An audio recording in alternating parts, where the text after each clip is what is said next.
Good evening, everyone. I think we've just gone live with our event this evening. So welcome to those of you who've just come online. My name's Michael Patz. I'm the Match Official Development Manager here at England Rugby with the RFU. And this evening I've got with me, I'll go to Kieron first because he's not drinking. We'll go to Kieron. Hi, Kieron. How are you? If you're to introduce yourself. Yeah, good. Thanks, Michael. Just give a brief intro for everyone online, please, Kieron. Yeah, so I'm Kieron Henry. I'm one of the assistant referees on the National League Match Official team. So I'm joining this call to potentially share my experiences of the first couple of seasons, weeks, even not seasons, and just generally answer any questions or add where I can to the clips that we're going to run through.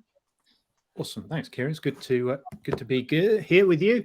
And we've got Owen Taylor, who's our producer this evening and doing all things techie. So no pressure on Owen. But Owen, do you want to do a quick intro, please?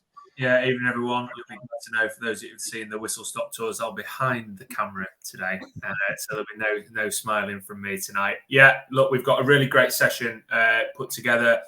We've got a couple of clips that we're going to run through, some of which you may have seen before, but I think the beauty of this Coherence session is to be able to almost go through in a little bit of detail some of those answers that you in the rugby community have been giving us, certainly around the most recent quiz that came out. I think it was a couple of weeks ago, maybe last week.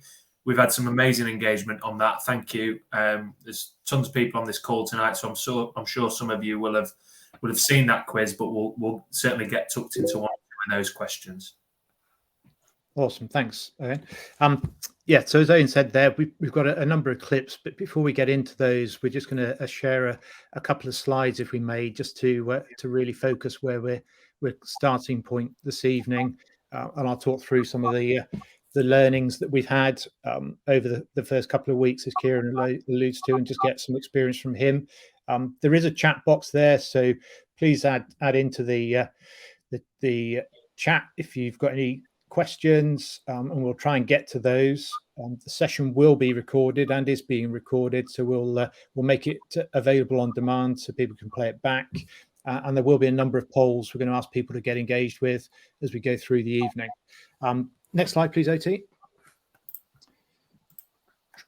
So yeah, just a reminder around what we're here for. So it's around coherence. It's trying to act in a connected, interconnected way, so that we can make sure that players, coaches, and clearly, the spectators get a consistent approach to how we apply the domestic law variation in relation to the tackle height across the country for the coming season. And I'm sure we'll learn as we go through. Next one, please. So just a reminder about the law and the wordings. We've left the bits in red. So the bits that are really important, I think, are in relation to 911A, where we're talking about an opponent now rather than a tackler. 911B, which is new for us this season, is around the ball carriers and that lowering their height significantly before making contact with an opponent in open play. 912 hasn't changed that much. We've just added the word forearm, just for completeness, really, just to make sure we're complete on our definition. And then 913 is the one which I think is most applicable in the game. It's around that tackling an opponent in open play, not above the base of the sternum. Even the tackle starts below that. Kieron, just from the first couple of weeks, just your experience, have you seen much sort of that ball carrier thing, or has it predominantly been the actual tackle height that you've been refereeing? Certainly in terms of the ball carrier in the games I've been involved in, we've had a grand total of 0 penalties given against ball carriers. There has, or having said that, certainly in the game I was holding on Saturday, there was potentially one borderline, but as a team of match officials, we decided that it didn't quite, scream that it was really penalising. So that was managed by the referee on that occasion. But yeah, I mean, even when we think about the tackler and their responsibilities from this season forwards, certainly I found that players as a whole have adapted very well and they're making very good decisions and making a conscious effort to get lower as a tackler. Yeah. Okay, no, that's brilliant. I mean, I did a game this afternoon. I did one Saturday, one this afternoon. I've got one next Saturday. Yeah, there certainly is that propensity from the first tacklers to get lower. I think my experience is around that second tackler coming in and the decision they make whether to go for the ball and risk that opportunity, that tackle being above the base of the sternum, or whether they just wait for the tackled player to go to ground and then compete for the ball. So that's a changing tactic and technique that I've noticed certainly over the first couple of weeks. Next one, OT, please. So just a reminder around the tackle height framework. You see top left there, reminder of that World Rugby head contact process still applies. Anything sort of neck and head, really looking to follow that process. And that process starts high and lowers from a sanction perspective. So we always start red card and work our way down depending on the mitigation. We've adopted a similar format for the tackle height framework from a sanction perspective. We've obviously got two strands to it because we've now put an obligation on the ball carrier, and we've also got the tackler on the left-hand side as I'm looking at it. But from our perspective, from an application point of view, we're looking to start low and work our way up depending on the circumstances and those aggravating factors in relation to it. But I think that the big things for us to remember is one, who's initiated that contact, confirm to ourselves, and going through this process, confirm to ourselves that foul play has been committed by either player, and then we're looking at that degree of danger and if there's any mitigation in relation to that. So, OT, thank you. Desk principle, Owen, I'm going to come to you here because we haven't heard from you yet, apart from me to get you introduce yourself. Just talk through the desk. I know you did with the whistle stop video, but I think that was really powerful just to give people a view around the desk, please, mate. Yeah, what desk does, it kind of helps us ensure that we've boxed off everything from an effective communication piece when we're interacting with players. So we know for a fact that this is going to be potentially new to, let's say, returning players, or it was obviously all new to us a couple of weeks ago. So I think for me, it's really important whenever we do make decisions that maybe not everybody's got clarity on, rather than letting it sit there and that lack of clarity start clouding everybody and that whole interaction, we're able to describe what's happened and explain why it's foul play or why it's not appropriate. We can talk about what sanctions, again, Patsy's kind of talked a little bit about that sanction framework and really use those sanctions to our benefit, being able to manage the game really well. And also then just confirming with everybody so we're kind of all on the same page. If we think about cell refereeing, we know how important learning is to everybody on the pitch, not just the players, but us as referees. So I think that's where the desk principle is really important with the new DLVs. Thanks, Owen. Thanks for explaining that. Really concise, really good. Next one. So what we're going to do now, we're going to jump in some clips. Got 3 clips to play. They'll play twice in real time, then once in slow time. We'll put up some polls after the clips have played. And what we'll ask you to do is to give an indication of what sanction you'll give. So the sanction options will be play on, penalty kick only, yellow card or red card. Then we'll ask you to in sort of keywords, use keywords of how you would describe those actions of the player.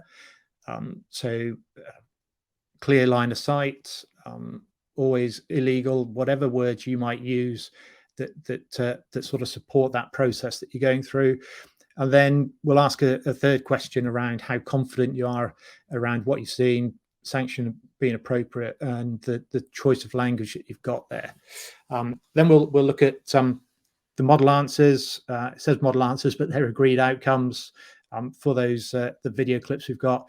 And certainly, please, if there's any questions we've got, add them into the chat box. And as I say, we'll try and make sure that we get to those as we can.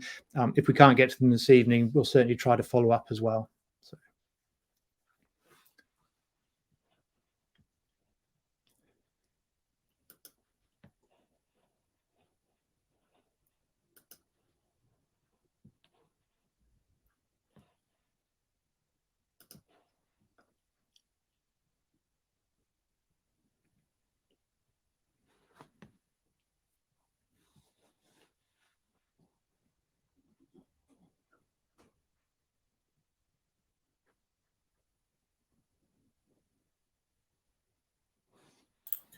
Okay, so I'm just going to pop up the polls now. It should just come up on your screen and just kind of ask you to answer that first question. Like Patsy said, we're just looking for this one. What would you give? Would you play on? Would you give a penalty only, a yellow card, or would you be red card in that?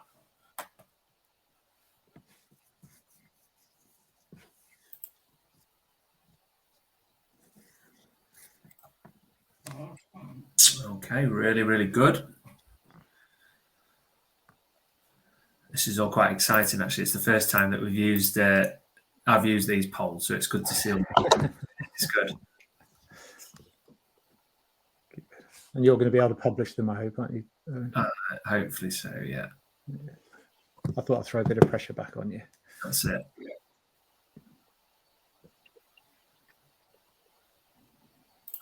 Okay, so I believe if we give it another, we've had about 60 odd people that have voted so far, but we do know that not everybody might be online all at the same time.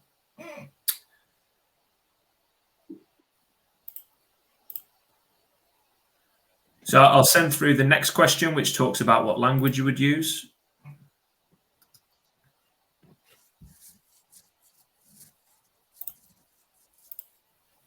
You should still be able to answer poll 1 as well. So they should always come through.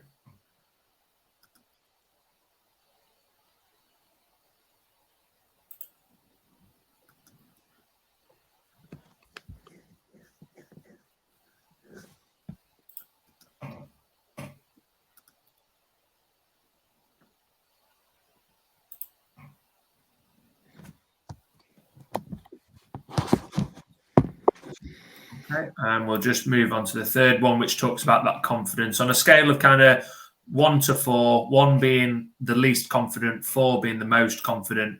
Where would you find yourself in being confident on the decision that you've given and the language that you would use?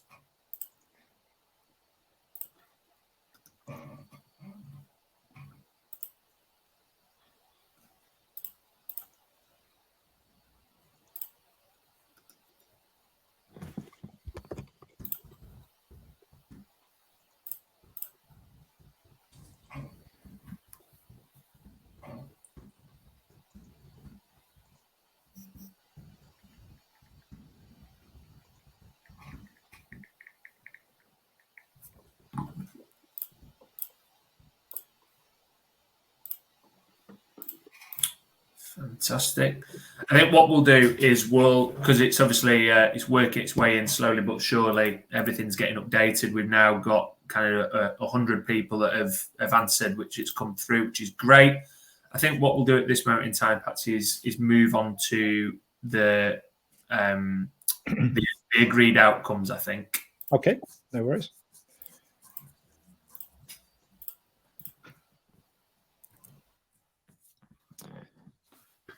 So yeah, so we've obviously got an image in the corner there showing that that point of contact, which I would think every referee would appreciate having that photo memory when they're actually in game time.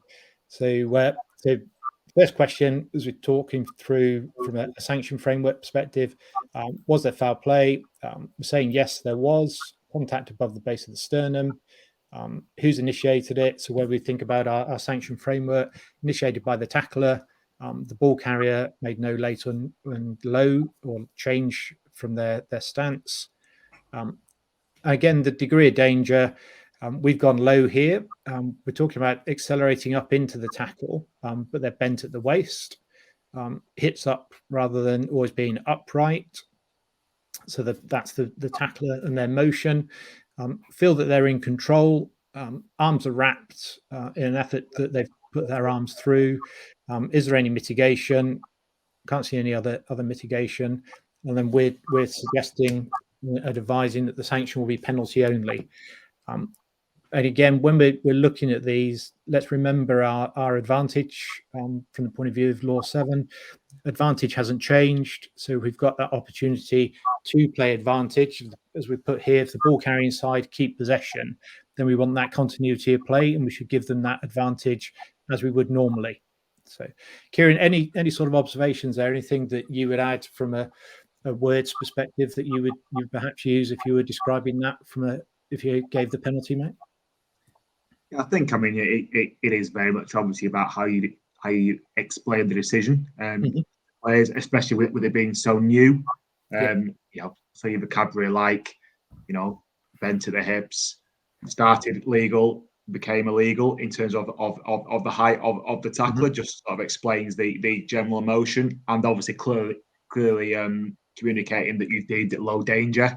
Yeah, because you know that it is very much contact with the torso above the sternum. You know that there's no head neck contact, so there's no issues in terms of that. You know, and it's just making sure that there is an understanding of players. Just so I hesitate to use the word consistency, but certainly players will certainly get used to a level of consistency from referees as games go on. You know, next 3 weeks of the season. Yeah. Okay. Thanks, Kieron. Owen, over to you for your poll results. Yeah, so just in terms of some of the stats, 53% of you have said that you'd be looking to give that as a penalty. We only have 7.2% of people that would be at play on, which is good. So obviously kind of well over 90% of us are seeing that as being foul play, which is what we want. This is definitely foul play. Over half of us at penalty. There's a couple of people at red card. Again, what for me, it's about that use of language, what you're saying, and actually thinking about your desk principle, your cell principles around refereeing, telling the players what you're seeing and what evidence you've got. Okay. Generally confident, I would say that most people fit into the 3s and 4s, which is fantastic. Completely understand those of you that maybe put a 2 out of 4, because this is the question that came from our quiz that let's say had the least alignment nationally. So we know that we're going to get instances in games, and this is one of those instances where we've got to make a quick decision. You know, we don't have the luxury of a TMO or looking at it in 0.5 speed like we have even tonight. We've got one chance to try and get it as right as we can. So, look, over the next kind of six weeks or so with these coherence exercises, hopefully, if we put something similar up in 6 week time, we'd fall more into that 3 or 4. Okay, so it's absolutely not a wrong thing to not necessarily be as confident right now.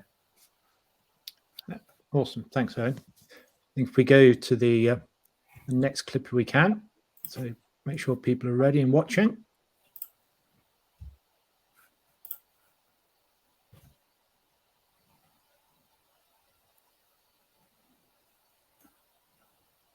We've just seen it once. Let's see it a second time.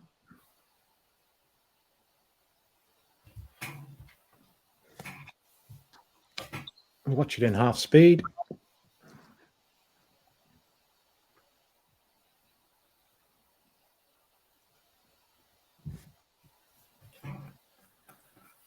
Okay, so same again. I'm just going to send you across the first question, which is, what sanction would you give for that clip 2 if you're going to give anything? Exactly the same 3 questions. Yeah, absolutely. So it's play on, penalty, yellow card, or red card are the options. Yeah. That's the tools in our bag.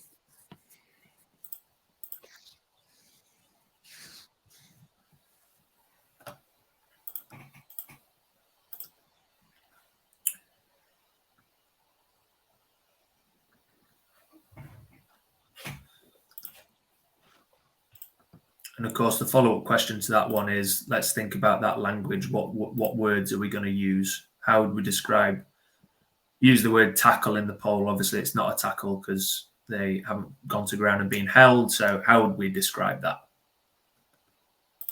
I think you're giving clues there, Owen, but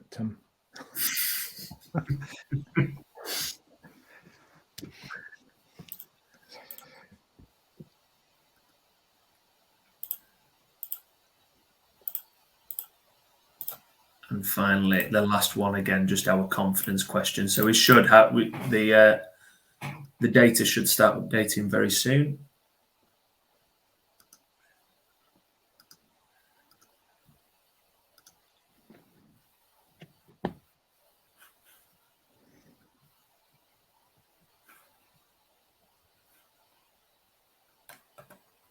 Kieron, are you happy to talk through the agreed outcome slide when it comes up? Are you happy just to? Really? Yeah.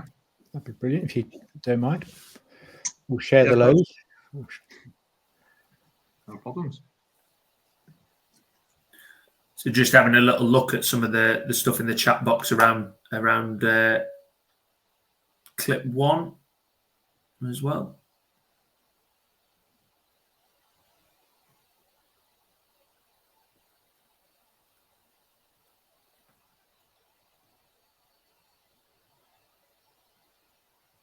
Oh, Kieran's already on it as well. Mm. I'm trying to help you out, OT. Yeah, I'm going to say you have no idea how many pop-ups there are on screen right now. So we should. There we go. Updated. So we are at 3/4 of us are at play on, which is good to hear. I'm going to say negligible. I'm not a statistician, but we've got around 2% of people are at yellow card, and there's around 20 people who are at penalty. So we'll start to see some other bits and bobs coming in soon. Generally quite confident on this one. So we're at over 70% of people fall into that 3 or 4. So I think, Patsy, it's worth going through that answer, I think. Okay. I think Kieran's going to do it for us on this one. Perfect. Yeah, well, indeed. So if we just think back to the DLB tackle framework, the first question there we have is, has contact occurred above the sternum? So in this example, we're saying no, it hasn't. There's no clear and obvious contact above the base of the sternum. Now we've got a tackler there that we can see in that still image. He's clearly bent at the waist, trying to complete a below the base of the sternum tackle, and it's purely the motion of the ball carrier there that has bumped him off, basically. So the ball carrier has braced for the contact there. There's no consideration that he's late and low. As you can see, his head is clearly above his hips. So there'll be no consideration of a late and low decision against the ball carrier, and obviously due to the dynamic nature of that ball carrier, with his momentum, he's managed to bump off the would-be tackler, who's still pretty much at that point. So yes, we would very much be saying that this is play on because we have not got contact above the base of the sternum. And obviously there are the other considerations. Now, we haven't got any leading with the head, shoulder, or the forearm by the ball carrier. And as I've already said there, the ball carrier wins that contact and simply bumps off the tackler, who is in a position to make a legal tackle at all points. So the sanction there would be no sanction. It would be play on. Absolutely. Thanks, Kieran. Yeah, I think what we want to make sure is that we will see contact. It's a contact sport. What we've got to make sure is that it's as safe as we can make it. We know that sometimes things happen in a game. Rugby incidents is described as, but clearly we want to make sure that the ball carrier has an opportunity to brace and bump players off, as Kieran describes there. And I think that's a really good example of that. So we've had the first one whereby we've talked about the player that they've started bent at the hips and they've driven up. This one, both the ball carrier and the tackler are in good positions, and it's clearly just a contact in the game and play through. I think the other one from me, Patz, is that we talk about reckless and dangerous as well. What for me we've got there is we've got the player in white and red stripes is bent at the waist, looking to try and effect a legal tackle. There's no heads in the same airspace, and then the green player has just got in a really strong ball carrying position. So yeah, I know we might have a still that I know Terence kind of talks about that the still shows it being above the base of the sternum. Again, we talk about that dynamic nature. This is kind of exactly what we're wanting from players in defence to try and do, is to bend at the waist, to get heads out of the same airspace as the ball carrier, and to try and make that legal tackle where they can. We don't want to put anything on the ball carrier that doesn't say we can't get in a good, strong position and bump players off. And we think about, from our coaching perspective, those principles of play. We want that go forward from our ball carriers. We want them to put pressure on the defenders and things like that. Thanks, Owen. Perfect. So I'm just going to go through to the last one.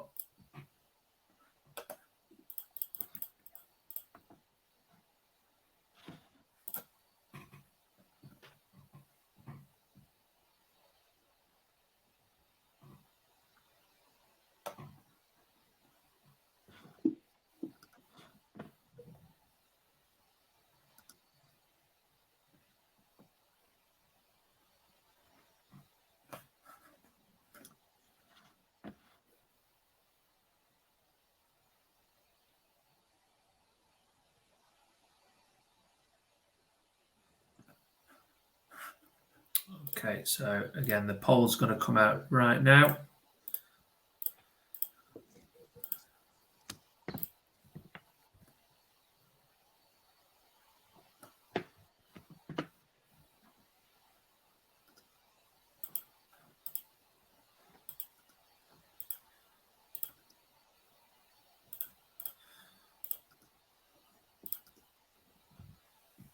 Okie doke.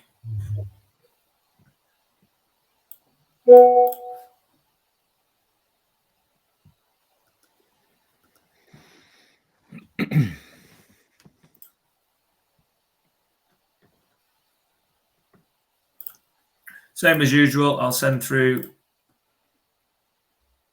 our second and third questions through to you now as well. And we'll just have a quick second just for people to come back to us with them.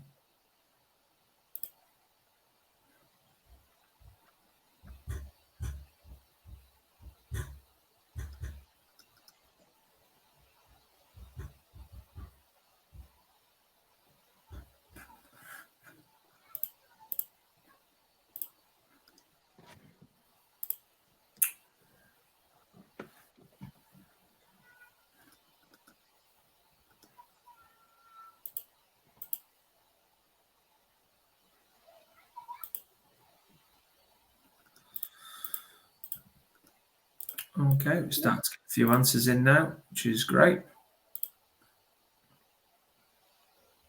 Do you want the stats beforehand or afterwards, Patsy? It's up to you. Let's change it around. Let's do them afterwards. All right, okay. I'll let you.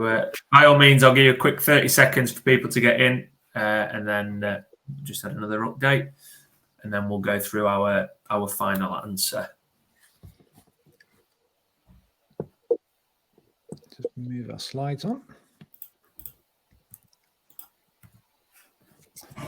So here we're looking at clip 3.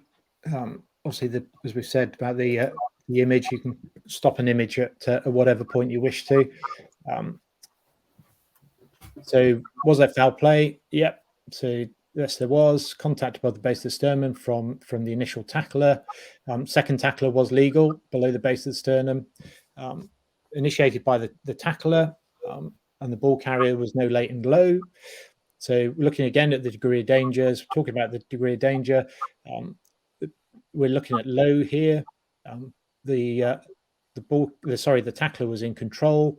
They hadn't overly accelerated into the tackle. It wasn't one of those running up type tackles. They're fairly close proximity, relatively passive in so much as the tackler actually goes backwards on this occasion. And I think that the end of the clip shows them sort of pulling the ball carrier to ground as they've lost the contest there. Is there any mitigation? Doesn't appear to be any mitigation that we can see there. So again, we'd look at whether we can play advantage here. So what value is playing advantage? Can we let the team in red exit from the 22 by awarding an early penalty? And does it really just give us that opportunity to reset those parameters? Kieron, anything that you would add there from your experiences over the last couple of weeks? I think largely you have covered it there, Michael. Yeah, if I think this is potentially the most frequent instances that I've seen in the games that I've been involved in, where you've got the stand-up tacklers, and more often than not, they are, as we've sort of alluded to there, sort of accepting the tackles. I've heard someone describe it almost of tackler trying to cuddle the ball carrier and sort of fall backwards and bring them down to ground that way. And they are, because they are passive and the tackles don't accept it, like we'll always think of those as low danger. Yeah. As long as obviously we don't get head and neck contact, of course. No. Thanks, Kieran. Owen, do you want to come back in with the sort of the outcomes from the polls? Yeah, so the outcomes for the poll, I assume I'm not on mute. Let's have you're not on mute. No, you're not. Things on my screen. So we've got most people are at a penalty for that. So nearly 60% of people. Again, only 10% of people are seeing this as being play on. So the 90% of us are seeing that that it's foul play, which is great because we agree that this is foul play now. One thing to bear in mind that these clips are all from last year. So these are not at the moment, or these are DLV clips now, but at the time we weren't playing the domestic law variations. So one just to bear that in mind. In terms of confidence, I would say that everybody is doing pretty well with this one. We've got, again, it's not a problem if you put yourself at a 2 or a 1. Maybe you haven't gone out and refereed. Maybe you've not seen stuff live. We completely understand that. We've certainly got lots of people in the 3 and 4, but we want to kind of bring you on that journey with us, those of you that are around the 1s and 2s over the next couple of weeks. So yeah, it's really not a problem. Right, I'm just answering some questions. Sorry. So, yeah, no, that's cool. But yeah, I think you're right there. I think the next couple of weeks, what we're looking to do, we've been pulling some clips in, and we'd encourage people, if they have got clips, to by all means send them through to us at either laws@rfu.com or matchofficials@rfu.com. But we've now got a decent bank of clips, and what we're looking to address is some of the areas that keep arising. So those 2-person tackle, give some clear guidance on that. See if we can get some late and low. We've certainly had some clips in around the late and low, and make sure we've got the best video footage that we can of that, because clearly some of the footage isn't always as good as we'd like if it's been filmed through VO or other methods. Ripping the ball is another one that we will be covering in the next week or so, whether it's next week or the week after. Again, it depends on the footage we got, but certainly ripping the ball is a question that's been raised a few times.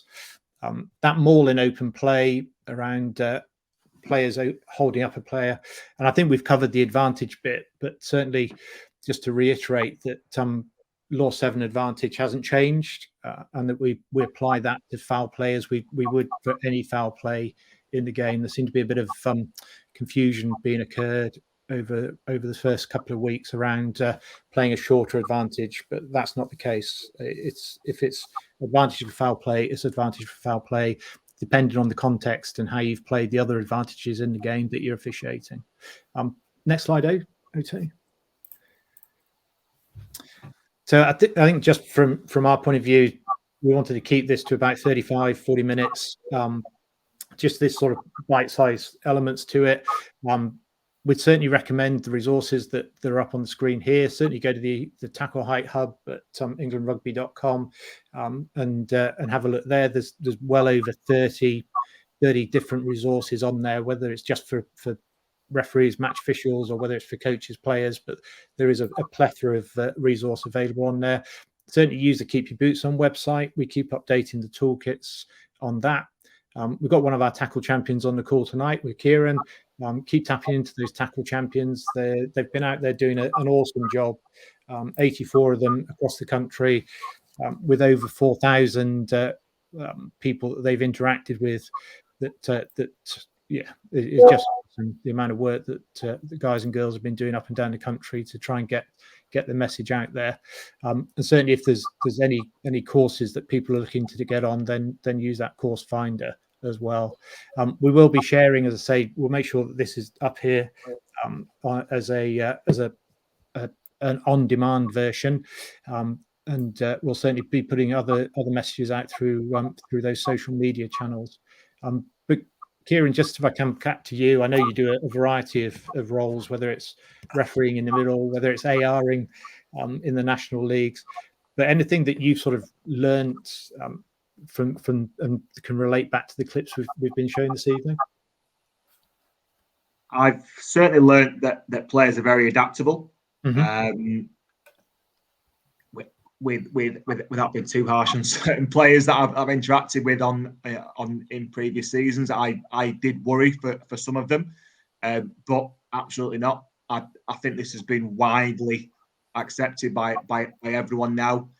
You know, that there's to the point that there's no talk of it really pre-match, post-match. You know, it's just part of the game. Okay.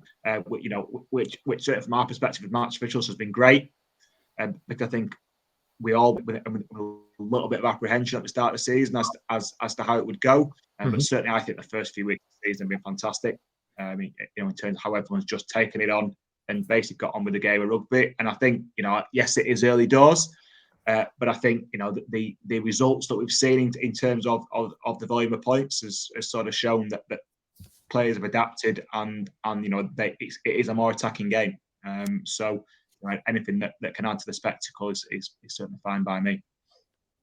Great. And Owen, do you want to take the slide down so we can see you as you sort of give a conclusion of any takeaways that you would offer this evening?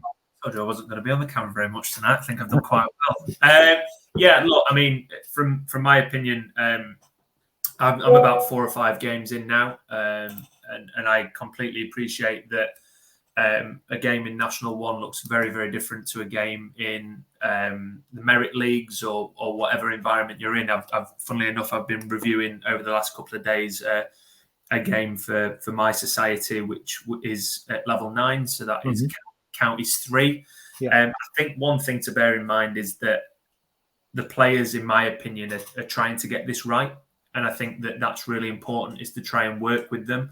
It's been described to me before that the referee sometimes is a little bit like a conductor of the orchestra, and just making sure that the more people are playing in tune and in time, the better symphony we get. So I think from our perspective, using the desk principle, using our player interactions, and working with players whenever we're in the middle is only going to add value to the spectacle. Again, it's even further than the players and the referee. If players and coaches are interacting with each other, we give better experiences to the coaches, and they enjoy the time that they give up when they're coaching. People that come down and spectate, people who open the bar. So it sounds really really sort of grand to say that, but even by everybody being on the call tonight and trying to get more confident and trying to get more proficient in refereeing these new laws, we're helping to create a better environment for everybody in the rugby family. So from my perspective, I just want to say a massive well done and thanks for even jumping on. It's great to see you all on. Yeah, no, thanks. Really, really good summary. I won't add to the time we've been here. Say we're up to 40 minutes now, but just to say thank you to everyone who's jumped on this evening. We will be sending out the link for next week, either tomorrow or Friday. So please get on that. And as I say, we've got the footage from this season that we've been gathering, and what we're trying to do is to plan a week ahead, so that we've made sure that we've got that all embedded. It will be 3 or 4 clips each time. We want to keep it bite-sized for people, and hopefully not draw out the evenings too long. But certainly, as I say, if anyone's got any clips, any questions, please push them through to laws@rfu.com or to matchofficials@rfu.com. Either of those are monitored, and we'll make sure we get back to you in relation to that. It will be available on demand. There is some resources on the registration, and again, we'll look back through the questions, and where we can respond to people, we'll make sure we get a response back to them. But thanks very much, everyone, and thanks, Kieron, for jumping on and supporting us this evening. Really appreciate you getting on there, and Owen, thanks for producing. Thanks, everybody. Have a great weekend. Thanks for joining.